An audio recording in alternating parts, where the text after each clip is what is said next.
Chers amis, nous fêtons aujourd'hui Saint Cyril, patriarche d'Alexandrie, père et docteur de l'Église. Nous sommes dans la première moitié du 5e siècle. Saint Cyril, comme l'avait été son oncle Théophile, fut un penseur de la foi et lutta contre les hérésies de son temps.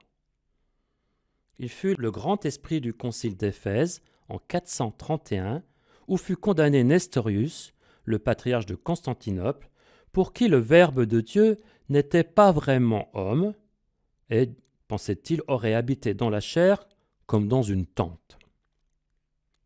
C'est ce concile qui proclama la bienheureuse Vierge Marie, Marie Mère de Dieu, la Théotokos. Et demain, je vous l'ai déjà dit, nous fêterons Saint Irénée, même si le dimanche prime, comme on dit. Cyril et Irénée précèdent dans la liturgie les bienheureux apôtres Pierre et Paul. Ils nous replacent aux fondamentaux de notre foi et nous soutiennent dans notre prière. C'est avec eux et tous les saints que nous prions ce soir. Au nom du Père et du Fils et du Saint-Esprit. Amen. Prions. Tu as voulu, Seigneur, que la maternité divine de la Vierge trouve en l'évêque Saint Cyril un invincible défenseur. Puisque nous croyons qu'elle est vraiment Mère de Dieu, fais que nous soyons sauvés par l'incarnation de ton Fils, Jésus-Christ, lui qui vit et règne avec toi dans la communion de l'Esprit, aujourd'hui et pour les siècles des siècles. Amen.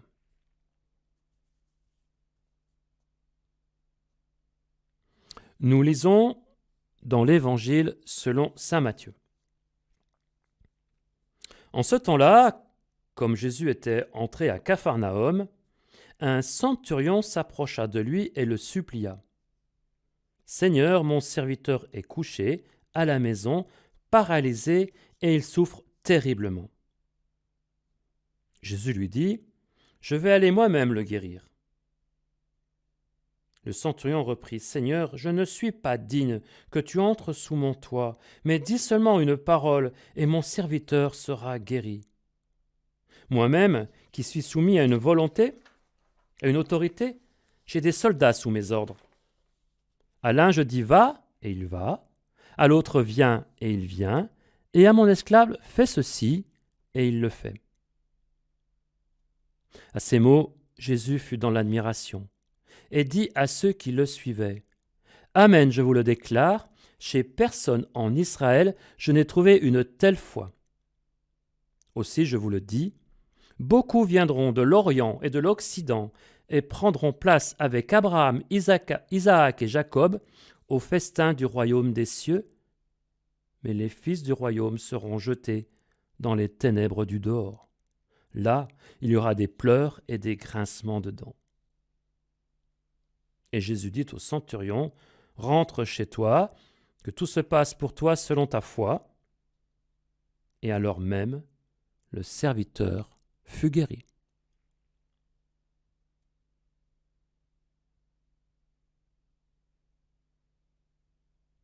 « Seigneur, dit le centurion, je ne suis pas digne que tu entres sous mon toit, mais dis seulement une parole et mon serviteur sera guéri. » Cette admirable parole à Jésus est à l'origine de celle avec laquelle nous répondons avant de communier à l'invitation du prêtre. « Seigneur, je ne suis pas digne de te recevoir, mais dis seulement une parole et je serai guéri. » Il ne vous aura pas échappé que si nous disons « je », le centurion avait dit « mon serviteur ». Alors, avant de méditer sur notre implication à la communion eucharistique, arrêtons-nous sur ce passage de Matthieu et peut-être en découvrirons-nous une implication pour nous. Il est toujours bon de replacer un récit évangélique dans son contexte historique. L'homme qui vient faire sa requête auprès de Jésus est un païen, un soldat romain qui occupe la terre d'Israël.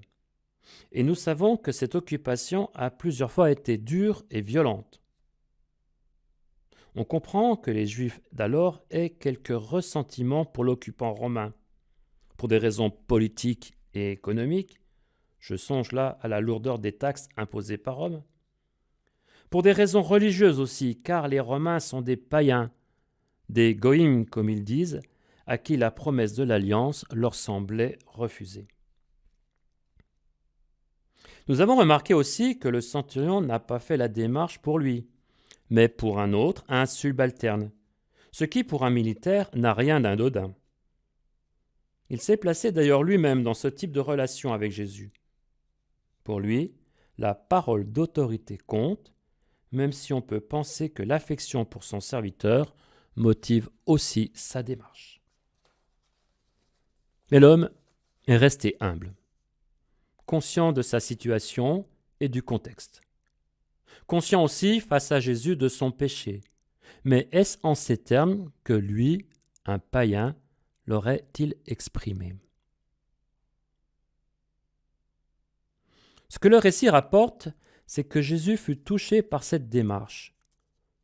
Le fait de la faire pour un plus petit que lui, l'humilité de l'homme, sa confiance dans l'autorité reconnue en Jésus. Probablement, Jésus a perçu tout cela. Et tout cela fait la foi du centurion. Chez personne en Israël, dit Jésus, je n'ai trouvé une telle foi. Et de convier à lui l'Orient et l'Occident, Abraham, Isaac et Jacob. J'imagine la tête de ses contemporains. Cela m'amène à me demander si nous serions nous aussi réjouis avec Jésus, ou si nous aurions commencé par nous offusquer, comme nous savons si bien le faire, quand d'autres, qui ne sont pas en situation régulière, comme on dit, cherchent le Seigneur et viennent à nous pour les aider à le rencontrer. Dans le récit parallèle de l'évangile de Luc, au chapitre 7, vous irez voir, ce n'est pas directement le centurion qui vient faire la démarche auprès de Jésus. Il n'ose pas. Ce sont des intermédiaires, quelques anciens de la communauté qui le font pour lui. Être disciple missionnaire, pour reprendre la formule du pape François que nous méditions hier soir, ce n'est pas seulement aller à la rencontre des autres pour leur parler de Jésus, mais c'est aussi venir auprès de lui pour lui parler des autres, prier et intercéder pour eux.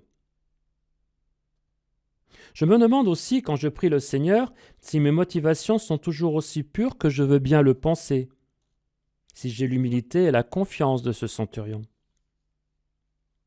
La mise en garde de Jésus est terrible. Il se pourrait que les fils du royaume soient jetés.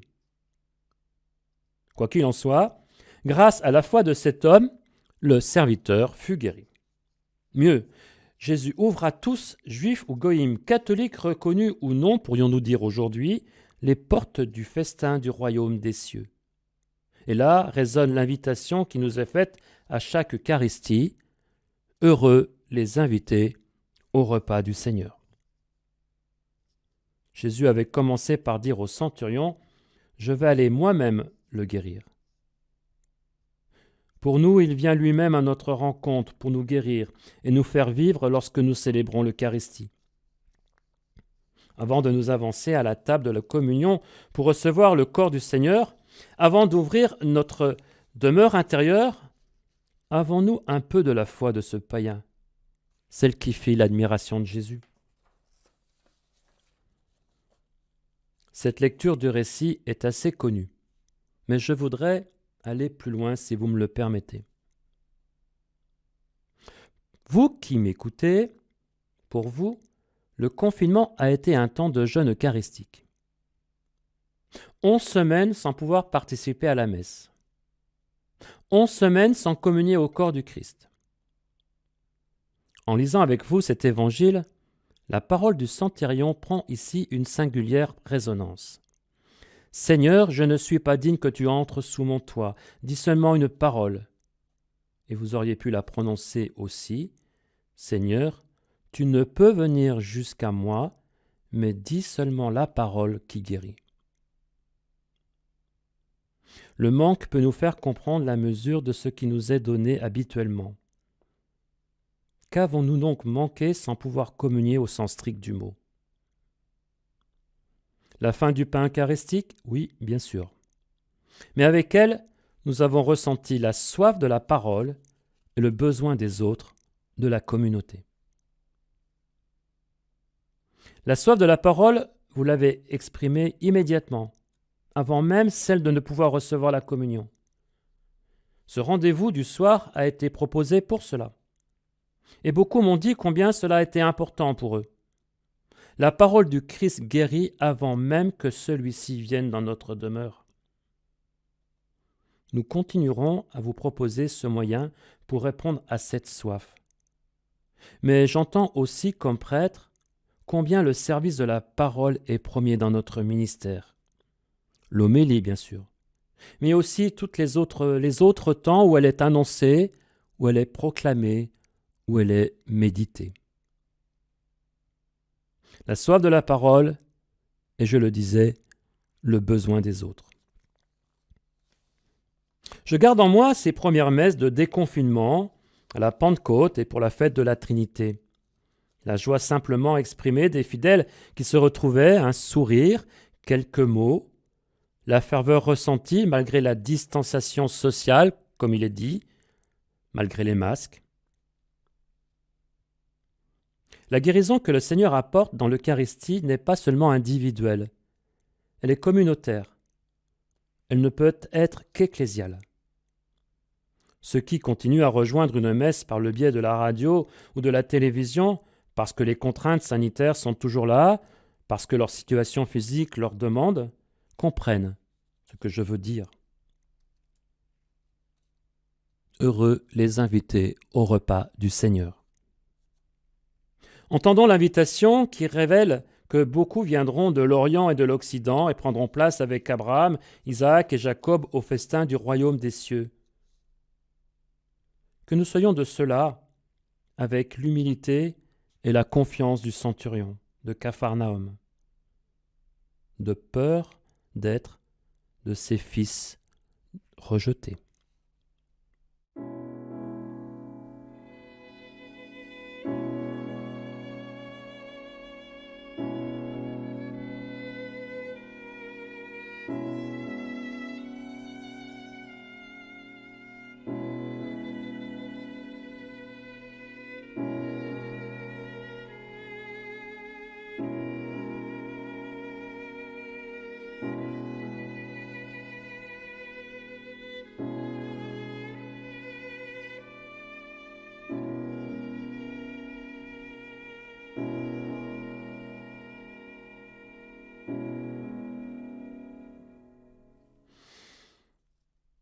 C'est toujours avec saint Irénée de Lyon que nous fêterons demain, comme je vous l'ai dit, que je vous propose ce soir encore de conclure notre prière et notre temps de méditation.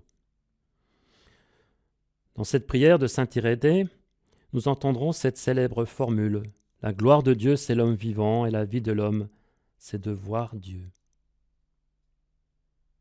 Prions. Bienheureux les cœurs purs parce qu'ils verront Dieu, dit Jésus. De même que ceux qui voient la lumière sont dans la lumière et participent à sa splendeur, de même ceux qui voient Dieu sont en Dieu et participent à sa gloire, splendeur vivifiante, et donc ceux qui voient Dieu auront part à la vie. Tel est le motif pour lequel celui qui est insaisissable, incompréhensible et invisible s'offre à être vu, compris, saisi. C'est afin de vivifier ceux qui se laissent saisir et qui le voient. Car si sa grandeur est inscrutable, sa bonté aussi est inexprimable. Et c'est grâce à elle qu'il se fait voir, et qu'il donne la vie à ceux qui le voient. La gloire de Dieu, c'est l'homme vivant. Et la vie de l'homme, c'est de voir Dieu. Amen. En Fils, en Frère, dans l'Esprit, nous prions. Notre Père, qui es aux cieux, que ton nom soit sanctifié, que ton règne vienne, que ta volonté soit faite sur la terre comme au ciel. Donne-nous aujourd'hui notre pain de ce jour, pardonne-nous nos offenses, comme nous pardonnons aussi à ceux qui nous ont offensés, et ne nous laisse pas entrer en tentation, mais délivre-nous du mal, car c'est à toi qu'appartiennent le règne, la puissance et la gloire, pour les siècles des siècles. Amen. Et que Dieu Tout-Puissant vous garde, qu'il vous bénisse, le Père, le Fils et le Saint-Esprit.